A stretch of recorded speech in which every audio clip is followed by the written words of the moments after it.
Thank you so much.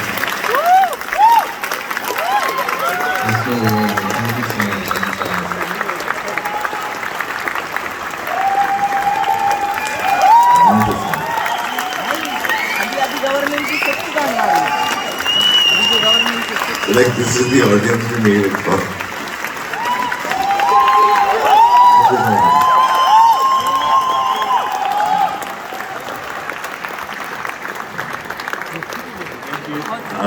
Can I call Rahul and Sunny on stage, please?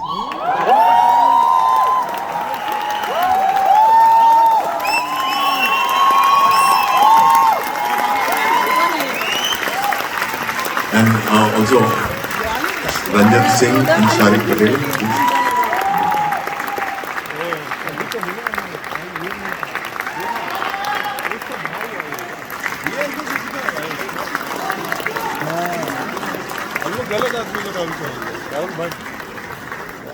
Thank you for staying.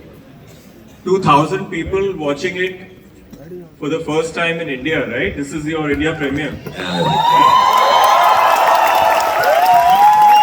was very anxious and I was very nervous. But you can clearly see the reaction here. Thank you so much. Thank you.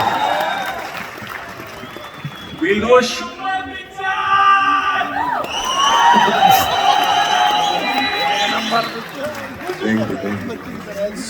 we'll do a short Q&A because of the time. We have to wrap up fast. So we'll just do a quick Q&A and then you guys can connect on Instagram or wherever. Okay, so my first question is to Anurag. Yeah. And it's about the conception of this film. It's first of all, I want to say that he started his career with Satya, and I think this has come to full circle with Bombay-based films like Black Friday and Ugly and Raman Raghav. So it's just like pushing the envelope further and further. So I'm very curious to know how you wrote this whole thing. How did it come to your mind, and what was the writing process? The film is dedicated to Sudhir Mishra. So Uday Shetty as a character has stayed in my head for close to 20 years. So 20 years back, Sudhir hired me to write a film which did not take off, which had Sanjay Dutt and Tejaswini Kolhapure, who was also in the audience then. That film we shot for one day and then some reason it stopped. And I was writing that film and he used to talk about this cop called Uday Shetty from the 80s who actually existed. We have not even changed the name. So it was that Uday Shetty stayed in my head. And Uday Shetty haunted me for the longest time. And I tried to sell the concept to many people that make a film about this character. But there was no situation. How do you use a man like this who was a ghost in the system, who would kill people and was haunted by the guilt and would collect a ring and separate it from the family. So that character is based on a real character. He stayed with me, and then things that happened in the lockdown, and it was a combination of anger and depression and frustration of not being able to do what you want to do. All those things combined with the events that were being reported in the papers, I said this is the correct place to take Uday Shetty from the 80s and put him in the lockdown. So I took Uday Shetty, which existed in my head, and I finally put him in the lockdown, and I was locked in the house. I was listening to Tchaikovsky. And I wrote non-stop for 2 days with my whiskey and this came out. So now we all know the secret to writing: 2 days, whiskey and Tchaikovsky. And no. Tchaikovsky was written into the script. Okay. And I, to bounce off the script, because I had just finished shooting Dobara and the character was in my head. So during the shoot of Dobara, I would sit and generally bounce it off him. I was not thinking of Rahul, but I would bounce off the character of him. And when I wrote the script also, I sent it to him, bouncing it off him, never telling him that what actor I have in mind.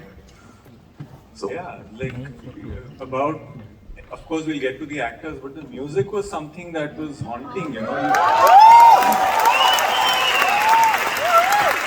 Maybe, I mean, I'm listening to Tchaikovsky for the first time in Bollywood, on a Hindi cinema, you know. yeah, but we also recorded. We like spent everything that we could. And you also have Amir's poetry, Yes. and you have So the most amazing thing was music. So do you think of music at the writing stage? Does it come at the edit stage? no, You play when you're I shooting. could not do the music I wanted to do because of rights issues and things like that.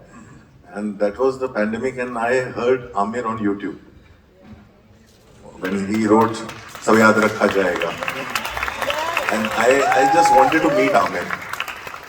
I wanted to meet Amir, and I met him. And you know, the first song that you hear in the film, "Mera Mehboob Mara Gaya," is something Amir wrote as a very personal piece, with a love song for himself. And he played that on the guitar, and I died. I was there, and I said, and Amir was reluctant as usual. He's a reluctant. He didn't want to. He said, like, I'm a poet. I'm not a singer. I'm not a composer. I don't know whether I can do it or not. But I kept pushing him, and then I met my niece, my friend's daughter. One day I was coming back from the shoot. She's also here somewhere, and she was playing some music that her friend had made, which is Boy Blank. Huh? And I suddenly I was sleeping and I woke up and like, क्या बजा रही है तू? इसे नहीं मेरे दोस्त का है. And I said, I want to hear him. And then next suddenly I said, I want to meet this guy. And we spoke to each other. And I said, she told him and he didn't believe it. Then I called him. Then I had to speak to him because he's 20 years old. I had to speak to his parents on a video call to convince them it is me. They said, "Ye sab chhod ke kaise aayega?" I said, "Who'll take care of him?" I said, "I'll take care of him." So both Amir and him stayed in my house jamming for 6 months. So he was also earlier writing songs about teenage angst, but spending time with Amir, he also grew up. Amir also found himself. I think what happened between them only Amir and Boy Blank can tell you, because I was shooting and I was doing things, and they kept coming up with songs. First song, which was beautiful, but I still rejected. I said, it doesn't belong to the film. Second, from third song onwards, we started picking it up, and then it just went in a direction that didn't stop. There's so many songs they have done which are not in the film. Yeah, they just could not stop. And I think somewhere it was a journey for them as well. And for the film, we found the sound. And then Ashish also came in, Ashish Narula, who brought together his bunch of people because they're both first timers, and he was like, he brought in his band of musicians who played the things and the composition, engineering, everything happened. It just took a time. It took around, I think, more than a year and a half. And when we were doing that, and then I was like very hell-bent on however much money we have saved, whatever happens, I want to record with a proper, I don't know how many piece orchestra was that? 100-piece orchestra in Prague. We've tried to find costs everywhere. It was like very expensive. Then we went to Prague. Adam Clements is the man who has done Rise of the Planet of Apes and things like that. We've somehow found him. We went to Prague, and I went there. Nobody else got the visa, so I was the only one there. So everybody else was on video call, and we spent time there. And I walked into that room, and you were suddenly like, "Oh my God, this is all the Hans Zimmer composition up there. Everything is there," and you're like, "Which room I am in? What kind of people I'm working with?" And that's how the music is. So it came in there with a lot of prep and things, and actual 100-piece Philharmonic orchestra, and it took a lot.